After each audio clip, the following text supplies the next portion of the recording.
All right, guys, welcome to the channel. So what we're doing today is a little bit different than usual. We're changing the variable valve timing solenoids on a 2014 Chevy Equinox. It's a 2014 Chevy Equinox with the 4-cylinder Ecotec engine. So the parts we're replacing are right here. They're one number off. Make sure you get different ones. You don't want to get, well, same brand. You don't want to get 2 intakes or 2 exhausts. They look the same except for the one little number. And if you look closely, they'll say, the original ones are color-coded black and gray, but they'll say intake and exhaust, INT right at the end of the gray, and EXH for exhaust. We'll go into that in a minute, but let's go into how to install them. So you're gonna take this hose off the side. That's what it looks like. It's just a pressure clip. You're gonna need a screwdriver, an 8mm socket, and a 10mm socket. That's it. And a pick if you wanna make it easy. Unscrew this. Unscrew the intake down here. Make sure you get nothing of debris into the intake. It'll be a disaster. This clip, and then in the back there are these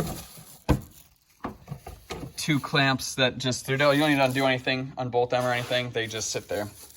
To take the valve cover shroud off, you have to unscrew the oil cap, and then again, there's 3, I think. Sorry, I do with the camera. 1, 2, 3 clamps. But once you take the oil valve or oil cover off, you'll realize it's easier. Push this to the side gently, and then here they are, intake and exhaust. I don't know which is which.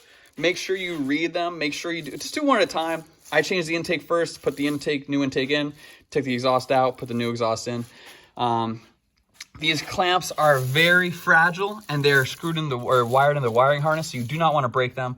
Be very careful. Also, there's some debris down there.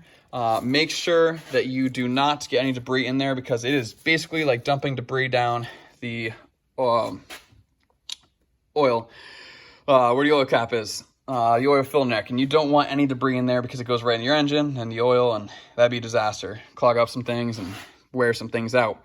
So the 2 things you don't want to get anything in is the intake, the holes when you take them out, and then yes, the oil filler cap. Oh, sorry. So yeah, the original ones were a 10mm socket to take them out. The new ones came with an 8mm socket. Yours may vary. Yours might have the same 10mm, but I know they're for the right thing. So again, they look like this. They'll say INT for intake and EXH for exhaust on the sides.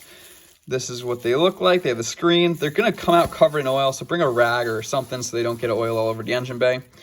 And that's pretty much it. I think I covered it all. I saw a couple videos that were about 20 minutes long, and I did not want to sit through them, so I made my own video so I could help you guys out.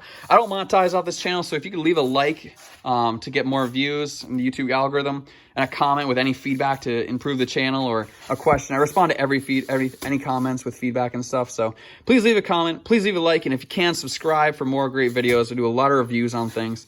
I'll go through this super quickly again, just to recap. You take the intake off, you take the valve cover shroud off, you change these 2, you unplug them, you unscrew them, they just pop out. Again, make sure you clean out the area so nothing falls in the hole. Put them back into the proper torque spec, which I'm sure it says in the book.